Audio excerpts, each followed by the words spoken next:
Welcome to the Mountain Valor podcast. Our guest today is the Buddy Check 22 coordinator, Ted Veggeburg. Ted began his career in the Navy as a naval nuclear power electrician's mate before receiving an appointment to the United States Naval Academy at Annapolis, Maryland.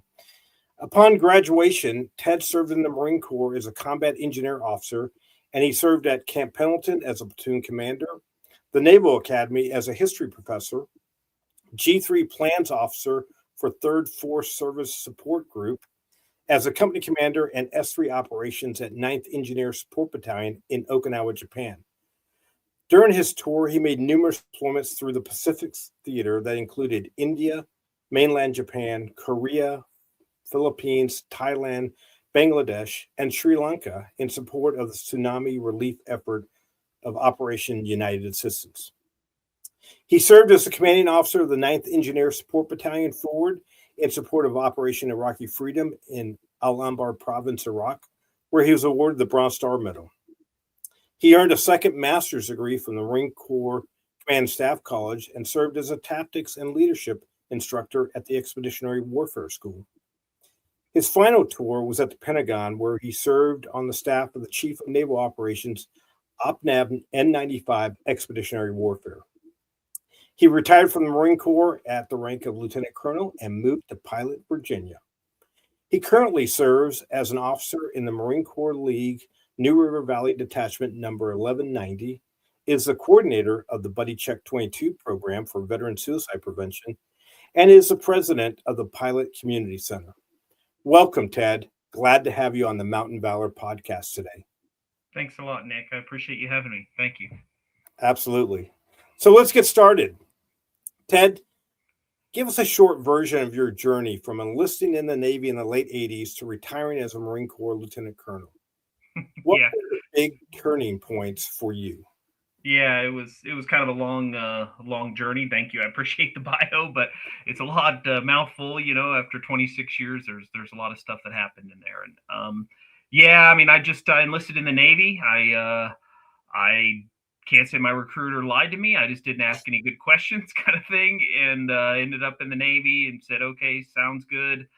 I would love to say it was some great, born on the 4th of July, patriotic kid, but I didn't have any money for college. And it was very transactional for me at that point in my life. Like, I'll give up a few years to the military, I'll get the GI Bill, and I'll be able to go on to college.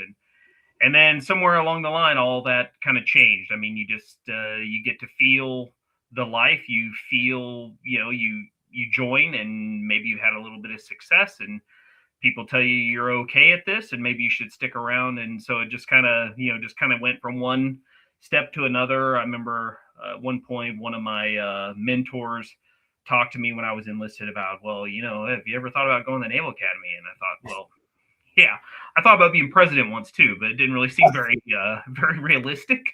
But so yeah, then I put in a package and got accepted, and kind of a lot of things went from there. And ran into a lot of great Marines at the Naval Academy, and kind of my whole perspective kind of changed.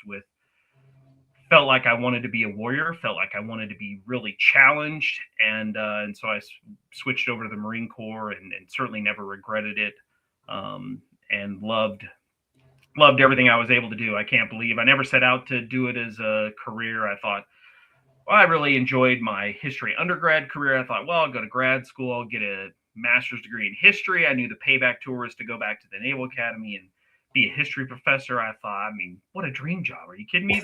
What a wonderful opportunity. And then I thought maybe I'll just get out and go be a history professor somewhere, and that'll be my career. And then 9/11 happened, and of course everything changes from there. And Right.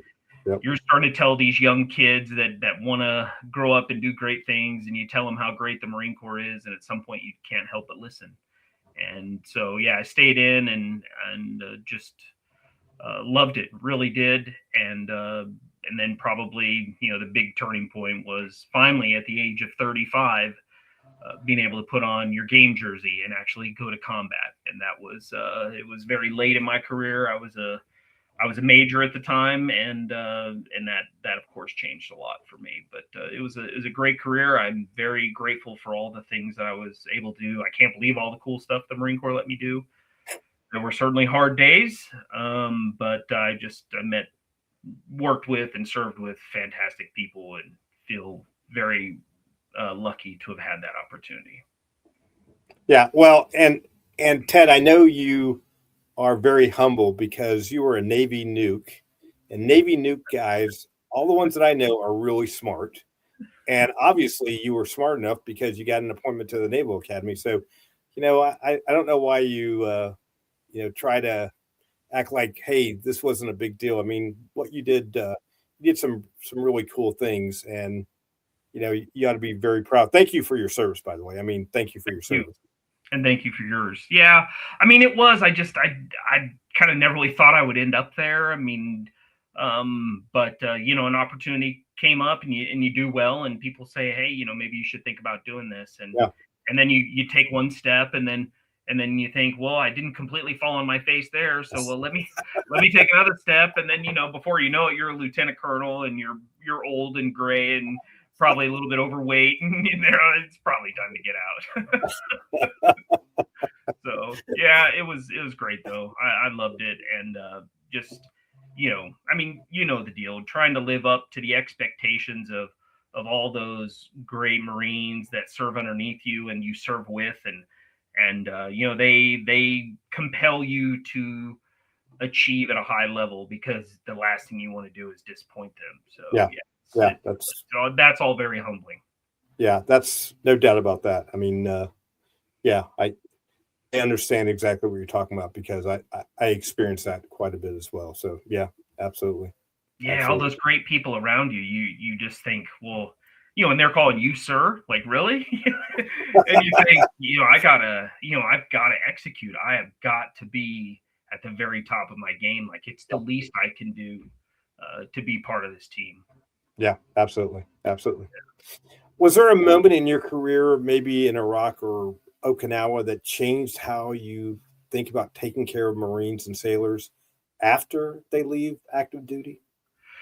Yeah, well, while I was on active duty, I don't think I thought really after active duty at all. I think I was completely consumed in the moment, 6 inches in front of my face. I would say I've always been kind of soft-hearted. I think I was a pretty soft-hearted kid. I think I like to think I've been pretty compassionate. I'm a pretty passionate guy. I'm quick to anger. I'm quick to tears. I'm just I'm a passionate guy, and like a lot of other people, you just care. And but definitely losing Marines in combat definitely changed my outlook. If you'll allow me just to name the Marines that I lost in my battalion, and actually 5 Marines and 1 sailor. Gunnery Sergeant Justin Martoni was an EOD tech. Lance Corporal Juana Navarro Ariano, she was a bulk fueler who we turned into our security platoon. She was shot by a sniper. Sergeant Justin Noyes was another EOD tech that got blown up by an IED. Petty Officer Jerry Tharp was a CB that was attached to us doing route repair and route clearance missions, and unfortunately he got blown up by an IED. And Sergeant John Phillips was with Gunny Martoni when he got blown up back in 2006 of March of 2006, and it was 6 months later that he succumbed to his burn wounds and eventually passed. And then Staff Sergeant Dwayne Williams was another one of ours, EOD techs. So 4 EOD techs, 1 bulk fueler, and a Navy CB. It was a tough deployment. It was 2006. We were in between Fallujah and Ramadi. That was about next to Operation Al Fajr. In 2004, the clearing of Fallujah. That was probably the worst place to be in Iraq at the absolute worst time to be in Iraq. And Yeah. so it was a rough deployment, but it was still, of course, still very much in contact with the Marines I served with, and we felt like we had gone there and won the Super Bowl despite those casualties. We felt like we'd done a really good job, but Right. I would be remiss not to mention them. Yeah. Well, and I appreciate that because, we should never forget those who wrote the ultimate check, with Yeah. their life. Yeah. Yeah. Absolutely. Yeah. And I would say for after, life after the Marine Corps. I think the thing that's really impacted me that tried to get me involved in buddy check stuff was I've lost 6 other friends in Marines after combat since then, since I've gotten out. I lost a good friend of mine, Chris Kennedy, Major Chris Kennedy, took his own life in 2007. One of my Marines, Sergeant Brandon Ketchum, 2016, he took his own life. A buddy of mine from the Naval Academy Prep School, Midshipman Fidel Torres, later on in life, he took his own life. Our class Captain Spencer Abbott, he was a Navy captain, 06. He took his life in 2017. Another John Phillips from our battalion, Corporal John Phillips, part of the security platoon, he took his own life. And Corporal David Kuhn, he also attended his funeral just last year. So there's been 6 more since then. And when I got involved and started getting involved in the buddy check stuff in 2016, I had I'd lost Chris Kennedy as a friend, and little did I know what was yet to come. Right. When I got involved in that. But yeah, so it's been, we've all lost a lot of people. But yeah, I think if you're a kind, caring, compassionate person, I think it's pretty hard to not get involved, not do something, not feel like you should, you got to roll the plate somehow. Yeah. Yeah. So let's talk a little bit about Buddy Check 22. Sure. What is it? How did it start? Et cetera. And what are what's Buddy Check 22 look like in the NRV or in this area? Yeah. So Buddy Check 22 started. I mean, most veterans know the whole Department of Veteran Affairs study in 2013 that said 22 veterans are taking their lives every day. So that number 22 is taken on this mythical, symbolism of veteran suicide prevention. And so that study came out. And then there was in 2015, I think it was 3rd Battalion, 5th Marines, Marine Sergeant Austin Noble. He took his own life. And a bunch of the Marines from his battalion showed up at the funeral and got together. And one of those Marines that was at the funeral, Zachary Zeigel, he then started a Facebook page calling it Buddy Check 22 and encouraging other Marines to check on each other, all veterans, to check on each other on the 22nd of each month, using that symbolism of 22. On the 22nd, call and check on your buddies. Like, do a buddy check. Just, hey, how are you doing? Are you doing okay? Are you struggling with anything? And just letting them know, like, essentially, I care about you and I want you here. And if you're struggling, please let me know. And and so that was kind of where that all started with the buddy checks. There was a New York Times article that the New York Times ran an article on that, I think in April of 2016. And then it just kind of caught wildfire. It had been in the veteran underground for about 6-8 months prior to that. Okay. But then once the New York Times ran an article on it, it had really caught fire. And so I had heard about it in January of 2016. Our Marine Corps League detachment was struggling. Membership was dwindling. We couldn't hardly get people to show up for meetings. I actually wasn't a member of the organization at that point. I had come to a meeting, but it didn't really resonate with me for lots of reasons. And so they put out the commandant, the head of our detachment, put out an email and said, look, we're having a come to Jesus meeting. Like, come to the meeting. We can't even get enough people at the meetings to vote on officers. And so come to the meeting. And if you don't, we're going to shut down the detachments. We're going to roll up the flag and that's it. Yep. And so I came to that meeting and I had been thinking about this buddy check thing. And I came to the meeting and I said, look, I'm going to, we had a lot of people show up and, sometimes you just got to, crack the whip on people and all of a sudden, now they all care. Right. And so, and I was one of those. So I came to the meeting and at the end of the meeting, I said, look, I've heard about this thing, people talking about calling each other on the 22nd. And I said, look, I'm going to go to McAdoo's on the 22nd. And I think we should do this buddy check thing. And I think we should just have a social, and I'm going to be there and I'm going to drink a beer and whoever wants to join me can join me. And we had, I don't know, a good 8, 10, 12 people, the Marines show up from the detachment. And and it was great. And that's where it all started. January of 2016 is when we started. We messed around and we thought, well, let's do this and let's bounce it around, and we'll go to a different location every month, so it's not just all based in Radford or wherever. And we did that for a year, and that failed miserably because no one knew where we were going to be. Yeah, we that's exactly work up, and we thought we were just too tricky. We got too tricky about it. Yeah. And so then we finally, planted our flag at McAdoo's in Radford, and we've been meeting there ever since. McAdoo's have been fantastic sponsors for us. They somewhere, I think it was around maybe 2018, 19, somewhere around, I think it was 19. They then started offering a 50% discount to everyone that joined, and that really got people out there, and that was really, really helpful. So that gets people there, and then it's a matter of, okay, so what do you do when you're there? And we toyed around with a lot of things. At the beginning, we kind of didn't talk a lot about veteran suicide. The idea was, hey, one, our unit needed a mission, and that really helped our unit. I really had cared about the cause because I had lost Chris Kennedy, and I knew other people had lost people as well. I had no idea how bad it was going to get.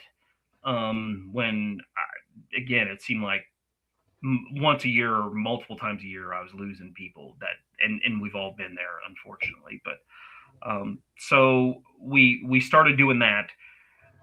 We met, but it was a matter of like, how do you organize this event and how do you make it? You don't want it depressing like group therapy. I mean, if people want to go to group therapy, they'll go to group therapy. Right. But you can't just sit around and slug back a bunch of beer and you can risk getting DUIs on the way home, and then, well, that's not it either, So we toyed around with a few things, and we thought, well, basically let's just have a social event where guys just, guys and gals and veterans and their spouses, and the spouses are a key thing. The girlfriends, spouses, family members, whoever, because sometimes somebody's wife will come talk to my wife and say, hey, will you have Ted come talk to my husband, because he's struggling, whether he'll admit it or not, he's struggling. So that's very key to get the significant others involved in the process. And so we've done that. And so, we basically, it's a social event, but we pause in the middle 5 or 10 minutes. Let's remind everyone why we're there. Let's take down any barriers or stigma associated with suicide, and let's make it a thing that we can talk about. Right. Again, we don't need to drill down, and we don't need to sit around and everyone pick their scabs. I mean, we just want to, we want to have an event that people will want to come to.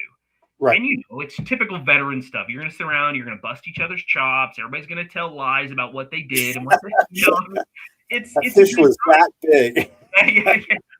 So it's a good time, and then but you got to slip that in as, Dave, let's just not forget why we're here. And I've been to a couple, and there's a crowd there. It's not, the VFW post here in Floyd is struggling. It's the same thing you were talking about the Marine Corps League. People weren't showing up. Plenty of veterans here, plenty of veterans of foreign wars, but same kind of thing. But the several Buddy Check 22 events I went to, it was packed. I mean, there were a lot of veterans there, and that's a good thing. That's a really good thing. We've grown from, again, there were times when it was like a handful of people. And we always said, look, if 2 veterans show up and one of them really needed to talk to somebody, then it's a successful event. And the fact that we've grown from a handful of people to, and it's ebbed and flowed, and certainly through COVID and all that, to sometimes, I mean, it's standing room only, where we've had, 50, I think our high is like 57 people we've had, where patios completely stacked full, all the couches, everything's filled, every table's filled, and you've got people standing, hanging out. And that's, those are good problems to have. They still kind of become problems at some point, but it's, I'm amazed at how successful it's become, because I was hopeful, but I didn't necessarily anticipate that. I thought, well, we'll see how it goes. But it's become very successful, and you Yeah. know, and we've had people that have come for a few years and then drift away, and then sometimes they come back. And we've had people drift away who've moved away and they've started their own buddy check where they Oh, live. We've had yeah, a couple, that's really cool. yeah, That's really and cool. that's probably the biggest message I would want to get out is one, super easy to set up, unbelievably easy. Because we don't have a lot of funding. We buy T-shirts and we give the T-shirts away. Yeah, and so where are you getting fun? Where are you getting the money to buy the T-shirts? Because I know every time I've been one, there's hey, you need a T-shirt? Sure, I'll take Yeah, it. yeah. Atmos Energy is Oh, donates the cost of the okay. T-shirts, Oh, which ends up being really cool. somewhere around you know, 600, 800, maybe $1,000, but six eight probably $800 a year or something like that. I don't Okay. know. We get T-shirts once a year, once every other year, something like that. Yeah. So if you can find a place that will be a good host, and then you can get them to give you a discount just to get people in the door. Like you got to have a little bit of a hook to get them there. Right. And then just kind of if you build it, they will come. And if you're able to walk that line between hey, having a good event where it's a good time and people want to come, and if you can get a little bit of a discount and people show up, and then you can just remind people, they'll come back. And I think that's the thing. It's not inoculation. It's not like, oh, so I went to a buddy check. I'm good. I don't need to I'm come good. again. I'm good for the next year. Yeah. Yeah, yeah, yeah. I'm It's like your flu shot. good for 10 years, right? Yeah, it's I think the magic is, people over time. It's very gradual because veterans, we're all guarded. We're all more, a lot of Yeah. us are jerks. We it takes us a while to warm up to people or whatever, Yeah. and I think over time people get to know people. We've since then we've adopted a roster. We have a Facebook page where people can get in touch with each other, so people can reach out. And but I think it's over time that people know, one, you've taken the stigma off the conversation, and then two, if people know that if they're in a dark place, they know that they do know somebody that they can call that will get it, that will understand what Yeah. they've done, where they've been, what they've come Yeah. through, and maybe where they're at now. And it's not going to be there's not going to be all that stigma. And I think that's the key. What's blown my mind is that you know talk about metrics or whatever measurements of success, and over since we've been doing it since 2016, so we've just hit over 10 years. I've had 6 veterans come up to me personally and tell me, Ted, if it wasn't for the buddy checks, I wouldn't be here today. Oh, wow. And if that was one, I we would keep doing it. Yeah. But the fact that it's 6 is really Yeah. is mind-boggling to me. It's very humbling. I feels like that we're doing the right thing. We're not solving all the world's problems, but like right here, right now, in our little corner, Yeah. I feel like we're doing some good stuff, Yeah. and that Yeah. is, and that makes everyone involved feel really good and proud about what we've Right. accomplished. And I got to hand it to you. Like I said, I've been to a lot of different veteran events in Floyd County, and nobody packs them in like Buddy Check 22 does. Yeah, Nobody's been close.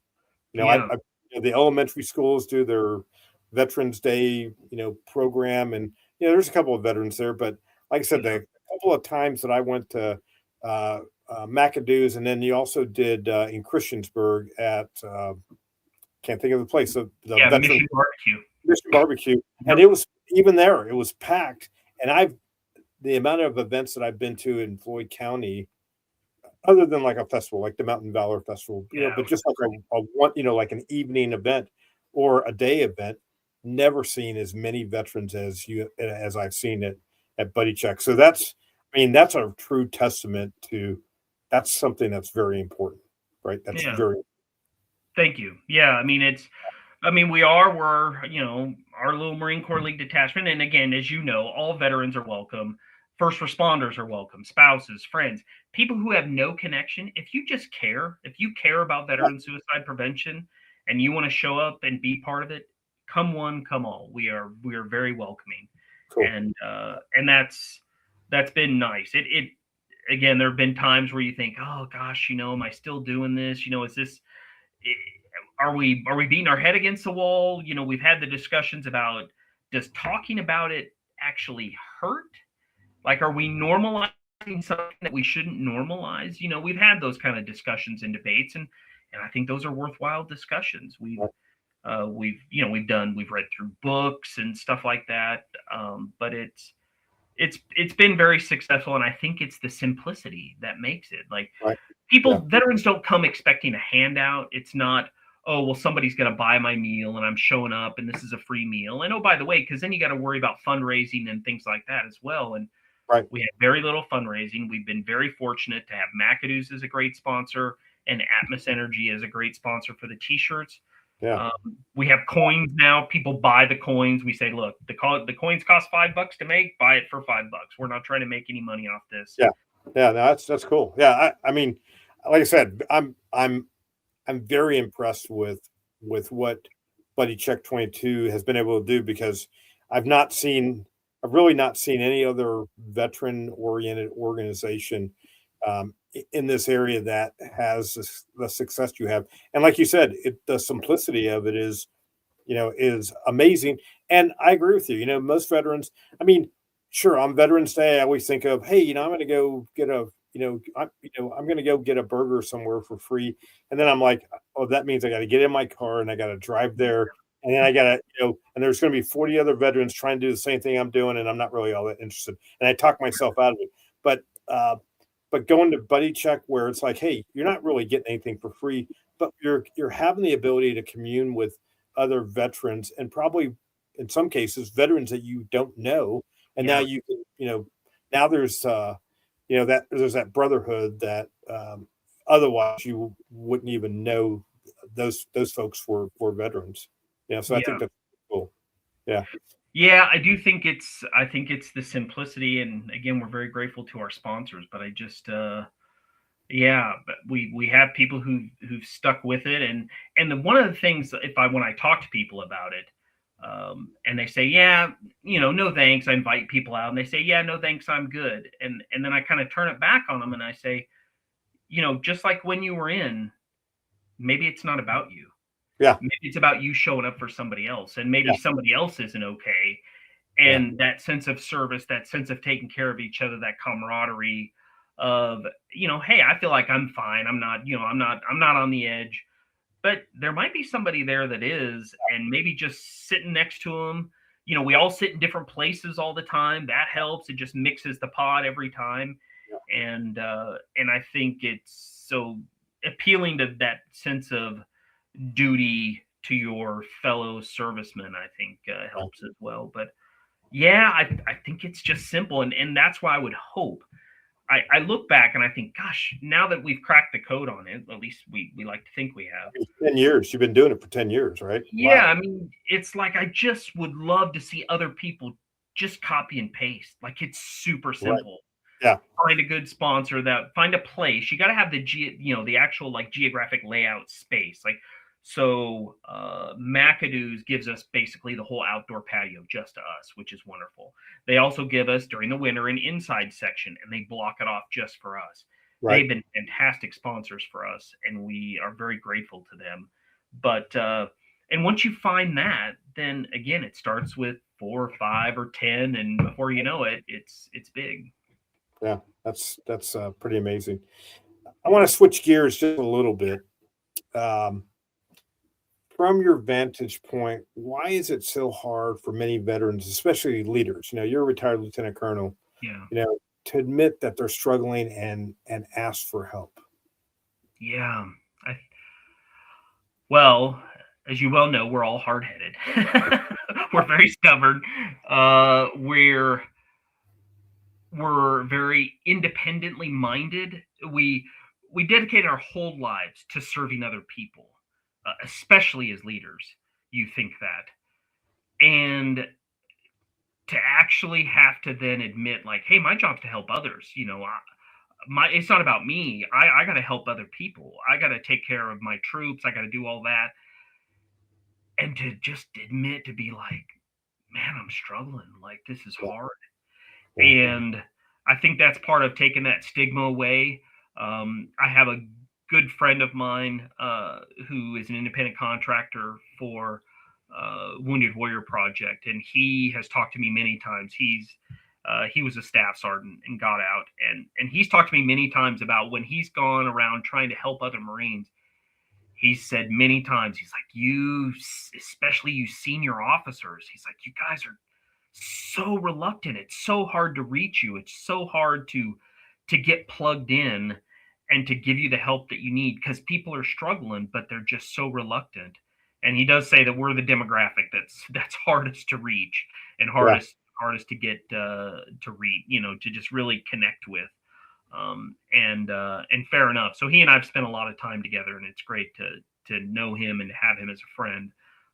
But because he does great work. But Yeah. I do think it is that paradigm of selfless service that we all know so well, and we all know that even when you're struggling, when you were on active duty and you were deployed or you were doing this, like you better fake it till you make it. You better not let anybody, especially your troops, see any chink in your armor. Like they're expecting high things from you and you better produce.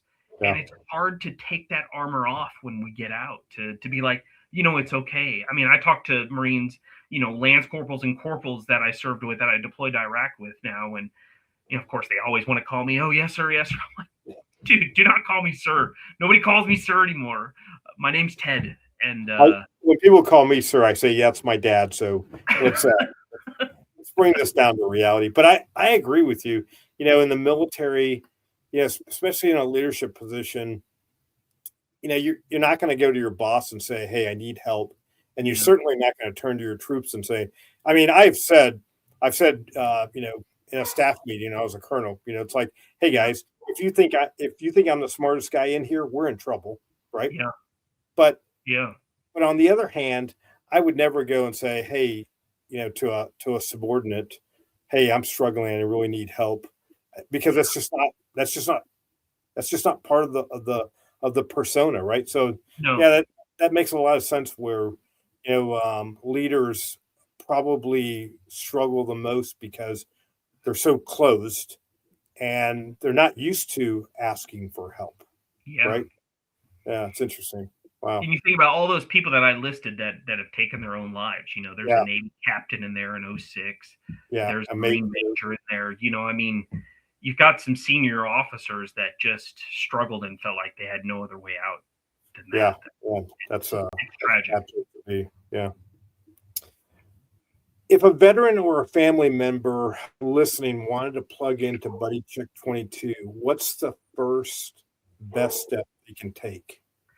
Yeah, I think our Facebook page is probably the easiest way to reach us. So it's Buddy Check 22 New River Valley. Okay. So Buddy Check 22 New River Valley, Google it, plug it into Facebook, whatever, and then you can message on the board and you can get to us. You could also visit the Marine Corps League, our detachment's website, which is Marine Corps League New River Valley. If you Google that, we have both a Facebook page and a website, and then you can message us directly as well. Either of those ways, Buddy Check 22 New River Valley or Marine Corps League Detachment 1190 New River Valley. Either of those would reach us. We would love to get you plugged in. I would love to be able, and I have done it so far.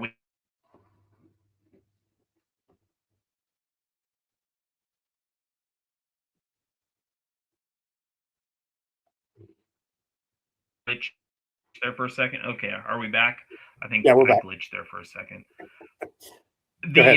We had one of our members that went up to Denton up in Roanoke, and he started one. And we had one of our members that moved to Tennessee, and he started one. Nice. And I don't know the current status of how they're doing. And of course, we branched out to Christiansburg as well. Some of those they've ebbed and flowed, just like ours did at several times. But it's so easy to start. I think bang for buck, I think it's a fantastic program. And the reality is it's a good time. It's not depressing. It's not, oh, I got to go do the buddy check. It's a good time. Like, hey, I'm going to go hang out with a bunch of veterans. Hopefully I'm going to get a discount on a meal or whatever. If I do, I do. If I don't, I don't. I'm going to drink a couple beers. I'm going to drink a Coke, whatever, and hang out. It's a good time. These are, I feel like sometimes you just need to be around your own kind, Yeah. and an opportunity to do that. Yeah. And so the 22nd, this 22nd, Radford, Christiansburg, definitely you can go to McAdoo's or to, man, I just blanked on, where's the place in Christiansburg again? Yeah, it's Mission Barbecue, and I think their numbers are pretty small right now, unfortunately. But again, I think the one in Christiansburg, their geographic space, I don't think they've been able to carve them out of space as well as I would have hoped. The layout at Mission Barbecue is a little bit more complex. Yeah, a group type of a meeting there, just because it's all individual, very individual seating. So interesting. Okay. Every month on the 22nd at 6:00 at both locations, there are veterans there for Buddy Check 22, and just show up, hang out, find the guys that have the Buddy Check 22 shirts on or some veteran gear on. That'll be us, and come in and sit down next to somebody. We'll welcome you, and have a good time. Excellent. Before we wrap, what's one thing you want every listener to do in the next 24 hours for a veteran in their life? Conduct a buddy check with them. Just call them and see how they're doing. And again, you don't have to ask them like, hey, are you okay? Are you suicidal? Unless you think they might be, then you would want to ask those questions.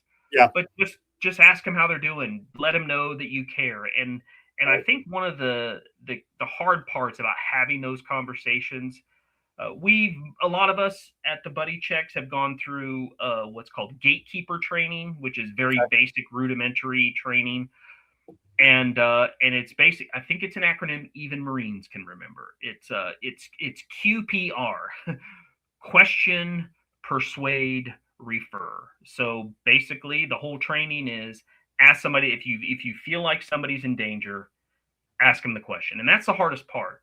Right. Question: are you thinking of hurting yourself? Are you doing all right? Because I'm getting indications that I'm concerned that you're not going to keep yourself safe. Right. So you ask the question, you persuade them not to do it. Please don't. I care about you. You're important in my life. There are people who love you. Please don't do that. And now let me refer you to people who can pick up the ball from here. And of course, call the veteran suicide prevention line, 988. So those are the things, the QPR training: question, persuade, refer, basic essence. But yes, check on your veterans, make sure they're doing okay, and if you're in the local area, invite them out, bring them out to the Buddy Check. We would love to meet them and hang out with them. Yeah, well, hey, I do appreciate that, because very important message, and it's also very easy to execute. Yeah, right? It doesn't take much to just reach out to people that you know and you love and say, hey, exactly what you said. So I appreciate that. Yeah, Ted, it's been a pleasure chatting with you today. For those of you watching this podcast, I hope you've received some pearls of wisdom, and I hope you will join me for the next Mountain Valor podcast coming soon. At Mountain Valor, we believe that rural should never mean underserved. Whether you're a veteran looking for the benefits you earned, a neighbor wanting to volunteer your time, or a donor ready to fund our next mission in the hills of Virginia, or even a partner organization, there's a place for you on our team. Visit mountainvalor.org today to donate, join our mission, or get the support your family deserves. Together, we can build the system that our rural veterans have always earned but never had. That's Mountain Valor. And Ted, for Buddy Check 22, very important mission that you're doing. And I just want to say my hat's off to you for doing this, because extremely, extremely important. Thank you, Nick. I appreciate you. And I appreciate all that you and Kat and everyone involved with Mountain Valor does. You all have made a huge impact in our rural community, and it is greatly appreciated. It's an important mission, and we appreciate you. Thank you. Thank you.